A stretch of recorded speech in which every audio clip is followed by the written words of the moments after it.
오늘 밤 잠들기 전에 딱 한 가지만 물어볼게요. 여러분, 고구려라는 나라가 어떻게 시작됐는지 아세요? 혹시 드라마 주몽을 본 적 있으신가요? 2006년에 방영됐던 MBC 드라마인데요. 당시 최고 시청률이 51.9%였어요. 국민 2명 중 1명이 봤다는 뜻이에요.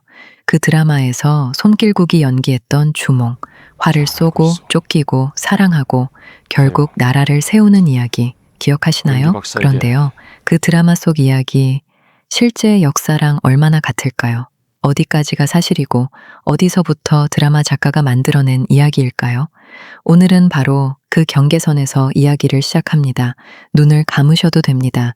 불을 끄고 이불을 덮고 그냥 들으시면 돼요.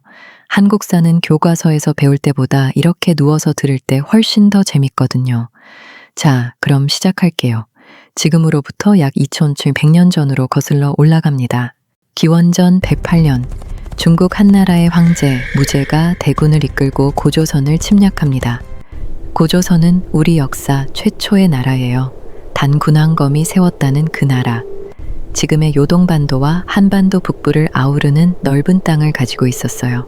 그런데 기원전 108년 1년여의 전쟁 끝에 고조선의 수도 왕검성이 함락됩니다. 마지막 왕, 우거왕은 신하에게 암살당하고 나라는 완전히 무너져 버려요. 이 순간이 왜 중요하냐면요. 고조선이 무너지자 그 땅에 살던 수십만 명의 사람들이 갑자기 나라를 잃어버립니다. 한나라는 그 자리에 4개의 군을 설치해요. 낙랑군, 진봉군, 임둔군, 현도군. 이걸 한사군이라고 부릅니다. 근데요, 한나라가 아무리 강해도 저 드넓은 만주 벌판과 한반도 북부를 전부 통제할 수는 없었어요. 그 틈에서 살아남은 사람들이 있었어요. 작은 부족들, 소국들, 부여, 옥저, 동해, 그리고 여러 이름 없는 집단들. 이 중에서 가장 강한 나라가 바로 부여였습니다. 부여는 지금의 중국 지린성 일대 숭화강 유역에 있던 나라예요. 부여의 특징이 뭔지 아세요? 왕이 있긴 한데 왕 혼자 나라를 다스리지 않았어요. 마가, 우가, 저가, 구가라는 4명의 귀족이 있었는데 이들이 각자 자기 땅을 나눠 다스렸어요. 말 관리하는 귀족이 마가, 소를 관리하는 귀족이 우가, 돼지를 관리하는 귀족이 저가, 개를 관리하는 귀족이 구가. 가축 이름에서 직위가 나왔다는 게 좀 재밌죠? 드라마 주몽을 보신 분들은 금화왕을 둘러싼 귀족들의 권력 싸움이 기억나실 거예요. 그게 바로 이 부여의 귀족 정치를 반영한 거예요. 그리고 이 부여에서 역사를 바꾸란 아이가 태어납니다. 삼국사기, 고려시대 김부식이 편찬한 우리나라에서 가장 오래된 역사책이에요. 거기에 이런 내용이 나와요. 해모수라는 하늘의 아들이 지상에 내려와 강희신 하백의 딸 유화를 만났다. 유화는 햇빛을 받아 임신을 했고 큰 알을 하나 낳았다. 그 알에서 아이가 태어났는데 나면서부터 영특하고 활을 잘 쐈다. 이 아이의 이름이 주몽이에요. 자, 이걸 어떻게 받아들여야 할까요? 알에서 사람이 태어난다는 게 말이 됩니까? 물론 문자 그대로는 말이 안 되죠. 이건 신화예요. 그런데 이 신화 안에는 굉장히 중요한 메시지가 담겨 있어요. 고대 사회에서 왕이 되려면 2가지가 필요했어요. 첫째, 군사력. 둘째, 정통성. 군사력은 싸워서 증명할 수 있어요. 근데 정통성은 어떻게 증명하죠? 나는 하늘의 자손이다. 이게 답이었어요. 하늘에서 내려왔거나 하늘이 보낸 존재라는 걸 보여줘야 했어요. 그래서 알이 등장합니다. 알은 하늘에서 내려온다는 이미지가 있어요. 새가 알을 낳고 새는 하늘을 날잖아요. 이걸 난생 신화라고 해요. 알에서 태어났다는 신화. 한반도 고대 국가들을 보면요. 고구려, 주몽이 알에서 태어남, 신라, 박혁거세가 알에서 태어남, 가야, 김수로 왕이 알에서 태어남. 왜 다 알에서 태어났을까요? 우연이 아니에요. 이건 당시 지배자들이 공유하던 권력의 언어였어요. 내가 평범한 여자한테서 그냥 태어난 게 아니다. 하늘이 나를 선택했다. 이 메시지를 신화라는 형식으로 표현한 거예요. 그리고 주몽이라는 이름. 삼국사기에 따르면 주몽은 부여말로 활 잘 쏘는 사람이라는 뜻이라고 해요. 어릴 때부터 활을 엄청 잘 쐈대요. 드라마에서도 주몽이 활 쏘는 장면이 계속 나오죠? 그게 이름의 의미를 시각화한 거예요. 그런데 문제가 생겼어요. 주몽의 아버지 금화왕에게는 7명의 아들이 있었어요. 그중 맏아들이 대소였는데 대소는 주몽을 극도로 경계했어요. 저놈은 너무 뛰어나다. 놔두면 나중에 우리한테 위협이 된다. 드라마에서도 대소 왕자가 주몽을 끊임없이 괴롭히는 장면이 나오잖아요. 실제로 삼국사기에도 금화왕의 아들들이 주몽을 죽이려 했다는 기록이 있어요. 결국 주몽은 결단을 내립니다. 부여를 떠나기로. 주몽은 혼자 떠나지 않았어요. 오이, 마리, 협보, 단 3명의 동료가 있었어요. 삼국사기에 이 3사람이 어떤 사람들이었는지 나와요. 오이는 활쏘기를 잘했고 마리는 물건을 잘 만들었으며 협보는 힘이 셌다고 해요. 지금으로 치면 저격수, 엔지니어, 전투원, 딱 3가지 능력을 가진 사람들이에요. 이들은 몰래 부여를 빠져나와 남쪽으로 달렸어요. 그런데 강이 나왔어요. 엄사수라고도 하고 개사수라고도 불리는 강인데 지금의 어느 강인지는 학자들 사이에서도 의견이 달라요. 강 뒤에서는 대소가 보낸 추격대가 쫓아오고 있었어요. 이때 주몽이 외쳤다고 삼국사기에 기록돼 있어요. 나는 천재의 아들이요 하백의 외손이다. 오늘 쫓기는 처지에 강을 건너야 하니 물속에 물고기와 자라들아 나를 위해 다리를 놓아라. 그러자 물고기와 자라들이 떠올라서 강 위에 다리를 만들어줬다고 해요. 주몽 일행이 건너자 다리가 사라지고 추격대는 강을 건너지 못했다는 이야기예요. 물론 신화적 표현이에요. 실제로는 어떻게 강을 건넜는지 알 수 없어요. 하지만 이 이야기가 전달하는 메시지는 분명해요. 주몽은 하늘과 물의 신이 돕는 존재다. 강을 건넌 주몽 일행은 계속 남쪽으로 내려가 마침내 졸본 지역에 도착합니다. 졸본은 지금의 중국 랴오닝성 환인현 일대로 추정돼요. 홍항 유역의 분지 지형이에요. 여기서 주몽은 졸본 지역의 왕 연타발의 딸 소선호와 결혼합니다. 소선호는 드라마에서도 중요한 인물로 나오죠. 실제 역사에서도 소선호는 상당한 재력가였어요. 자기 재산을 주몽의 건국 사업에 쏟아부었다는 기록이 있어요. 기원전 37년. 이 땅에서 주몽은 나라를 씁니다. 나라 이름 고구려. 고구려, 이 이름은 어디서 왔을까요? 학자들 사이에서 몇 가지 설이 있어요. 첫 번째 설은 구려라는 말이 성이나 나라를 뜻하는 고대어에서 왔다는 거예요. 고는 지역 이름이나 강 이름에서 왔다는 설이에요. 두 번째 설은 이 지역에 살던 부족 집단의 이름이 그대로 나라 이름이 됐다는 거예요. 어느 쪽이 맞는지는 아직 정확히 알 수 없어요. 하지만 중요한 건 고구려라는 나라가 처음부터 대단한 제국이었던 건 아니라는 거예요. 주몽이 처음 세운 고구려는 정말 작았어요. 단 3명의 동료, 그리고 졸본 지역 토착민들, 그게 전부였어요. 주몽은 거기서 멈추지 않았어요. 비류국, 행인국, 부곡저, 주변 소국들을 하나씩 정복하거나 복속시켜 나갔어요. 드라마 주몽의 후반부에 연이어 나오는 전투 장면들, 그게 바로 이 초기 팽창의 과정을 극화한 거예요. 주몽은 기원전 19년에 세상을 떠납니다. 재위 기간이 약 19년. 건국한 지 20년도 안 됐을 때였어요. 하지만 그가 심은 씨앗은 이후 700년에 걸쳐 거대한 나무로 자라납니다. 주몽이 부여를 떠날 때 사실 뒤에 남겨둔 게 있었어요. 임신한 아내였어요. 예씨 부인. 주몽이 탈출한 뒤에 예씨 부인은 아들을 낳았어요. 그 아들의 이름이 유리예요. 유리는 아버지 없이 부여에서 자랐어요. 그러다 어느 날 어머니한테 물었겠죠. 어머니, 내 아버지는 누구예요? 어머니는 말했을 거예요. 너희 아버지는 지금 남쪽 어딘가에서 나라를 세우고 계신다. 아버지가 남기고 간 증표가 있으니 찾아라. 유리는 집 안 곳곳을 뒤져 마침내 부러진 칼 한 자루를 찾아냈어요. 그걸 들고 고구려로 갔어요. 주몽은 자신이 숨겨뒀던 칼 조각을 꺼내서 맞춰봤어요. 딱 맞았어요. 유리는 아들로 인정받고 태자가 됩니다. 그리고 주몽이 죽은 뒤 왕위를 이어받아요. 유리왕. 고구려 2대 왕입니다. 유리왕에게는 유명한 이야기가 하나 있어요. 황조가라는 시예요. 우리나라에서 가장 오래된 서정시 중 하나로 꼽히는데요.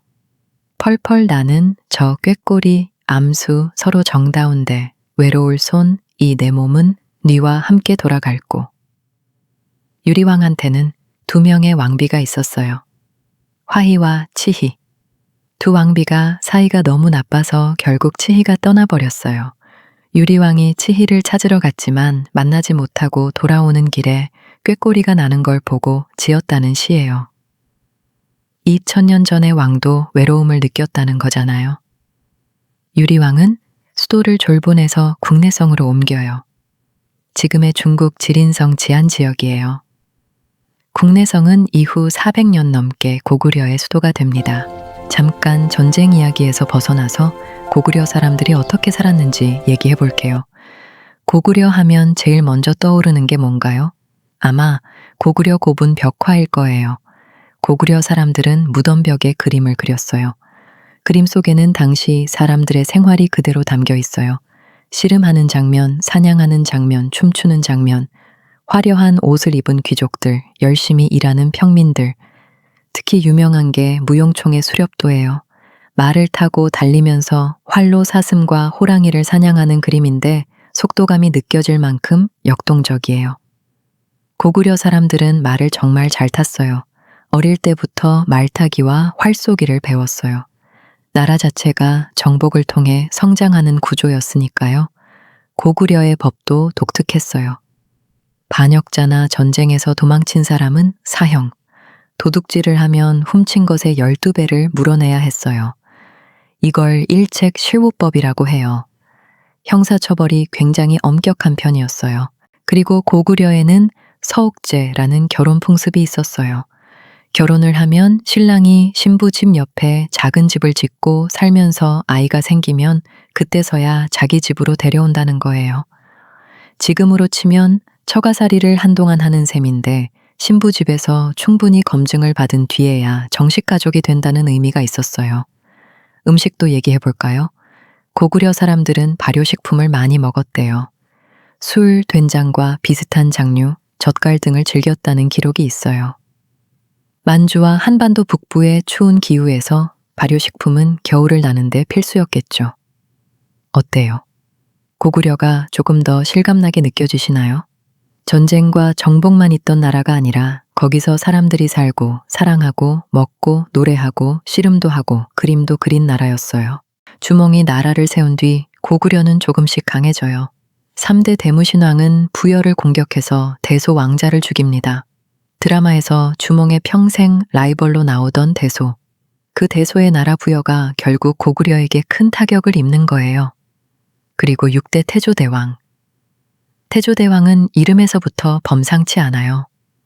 태조라는 묘호는 보통 나라를 세운 왕에게 붙이거든요. 그런데 고구려는 6대 왕에게 태조라는 칭호를 줬어요. 그만큼 태조대왕이 나라를 다시 세운 것이나 다름없을 만큼 엄청난 업적을 남겼다는 뜻이에요.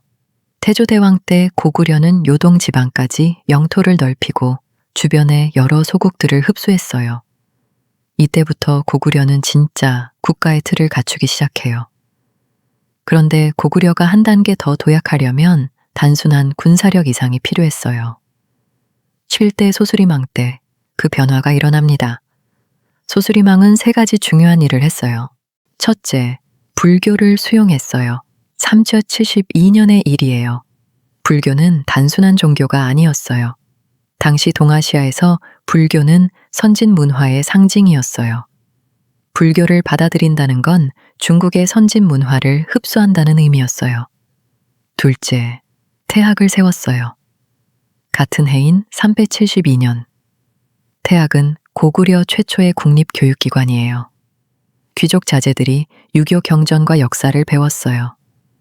셋째, 율령을 반포했어요. 373년, 율령이란 법률 체계예요. 나라의 규칙을 문서로 만들어 공식화한 거예요.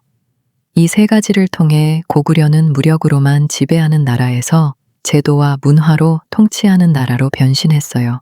지금으로 치면 군사 독재 국가가 법치 국가로 전환한 것과 비슷한 의미예요. 이 기반 위에서 드디어 등장합니다. 고구려 역사상 가장 위대한 왕이 광개토 대왕. 이름 자체가 이미 뭔가를 말해줘요. 광개토라는 말은 넓게 땅을 열었다는 뜻이에요. 실제로 그랬어요. 광개토 대왕은 391년 18세의 나이로 왕위에 올랐어요. 그리고 413년에 세상을 떠났어요. 재위 기간 고작 22년. 그 22년 동안 뭘 했냐면요. 64개의 성, 1033개의 촌락을 정복했어요. 이건 제가 지어낸 숫자가 아니에요. 광개토 대왕 능비에 직접 새겨진 숫자예요. 광개토 대왕 능비. 지금도 중국 지린성 지안시에 가면 볼 수 있어요. 높이가 6.39m, 아파트 2층 높이예요.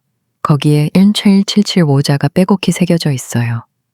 이 비석은 광개토 대왕이 죽은 뒤 그의 아들 장수왕이 세운 거예요. 아버지의 업적을 기록하기 위해. 비석에는 이런 내용이 나와요. 남쪽으로는 백제와 신라를 공격해서 백제 왕의 항복을 받아냈고 신라에 쳐들어온 왜구를 물리쳐줬어요. 북쪽으로는 요동 지역을 완전히 장악하고 거란, 숙신 등의 유목민족을 복속시켰어요. 서쪽으로는 후연이라는 나라와 싸워 이겼고 영토가 한반도 북부에서 만주 전체 그리고 연해주 일부까지 뻗어나갔어요. 한반도 역사상 가장 넓은 영토였어요. 광개토 대왕의 군대는 특히 기병이 강했어요. 고구려 기병은 당시 동아시아에서 최강이었다고 해요. 개마무사라고 불렸는데 말에도 갑옷을 입히고 기병도 갑옷을 입혔어요. 움직이는 탱크 같은 거예요. 400년 신라에서 구원 요청이 왔어요. 왜군이 신라 땅 깊숙이 쳐들어왔다고. 광개토 대왕은 5만 명의 군사를 보냈어요. 5만. 그게 얼마나 큰 숫자인지 당시 기준으로는 어마어마한 대군이에요. 왜군은 낙동강 유역까지 밀렸다가 결국 바다 건너 도망쳤어요. 이 사건 덕분에 신라는 한동안 고구려의 영향권 아래 놓이게 돼요. 광개토 대왕이 죽은 뒤 그의 아들 장수왕은 수도를 국내성에서 평양으로 옮겨요. 사금 27년의 일이에요. 이때부터 고구려는 더욱 한반도 쪽으로 영향력을 넓혀나가고 백제는 수도를 지금의 공주로 옮겨야 할 만큼 압박을 받아요. 주몽이 3명의 동료와 함께 부여를 탈출한 지 400년, 그 작은 시작이 동아시아 최강국이 된 거예요. 고구려는 668년 신라와 당나라의 연합군에 의해 멸망합니다. 700년의 역사가 끝났어요. 근데 생각해보면요. 700년이에요. 700년. 지금 우리가 조선시대라고 부르는 나라가 약 500년 동안 지속됐어요. 고구려는 그것보다 200년을 더 버텼어요. 그 긴 시간 동안 고구려는 무엇을 남겼을까요? 첫째로 영토예요. 고구려가 만주와 요동을 지켰기 때문에 당시 중국의 팽창을 막을 수 있었어요. 수나라 양제는 고구려 침략에 실패해서 나라가 망했고 당나라 태종도 고구려 앞에서 2번이나 고개를 숙여야 했어요. 둘째로 문화예요. 고구려 고분 벽화는 지금 유네스코 세계문화유산이에요. 2000년 전 사람들의 삶이 고스란히 남아있어요. 셋째로 정신이에요. 작게 시작했지만 포기하지 않았던 나라. 쫓기던 왕자가 3명의 동료와 함께 강을 건너 새로운 나라를 세운 이야기. 이 이야기가 지금까지 드라마로 만들어지고 우리가 밤에 이렇게 듣고 있는 이유가 있어요. 그건 이 이야기가 단순한 역사가 아니라 사람에 관한 이야기이기 때문이에요. 무너진 세상 속에서 새로운 시작을 만들어낸 사람들, 잠들기 전에 딱 하나만 기억하세요. 고구려는 포기하지 않았습니다. 오늘 밤도 편안히 주무세요. 오늘 드라마 주몽을 떠올리며 들으셨다면 이제 그 드라마가 조금 다르게 보이실 거예요. 주몽이 강을 건너는 장면, 광개토 대왕 능비가 세워진 이유, 그리고 700년이라는 숫자. 다음 편에서는 드라마 불멸의 이순신을 바탕으로 임진왜란의 진짜 이야기를 들려드릴 거예요. 이순신 장군이 어떻게 조선의 바다를 지켰는지, 그리고 그 뒤에 숨겨진 진짜 역사를 구독 버튼을 눌러두시면 다음 편이 올라왔을 때 바로 알림이 가요. 잠들기 전에 딱 좋은 이야기 매주 기다리고 있을게요. 오늘 밤도 푹 주무세요.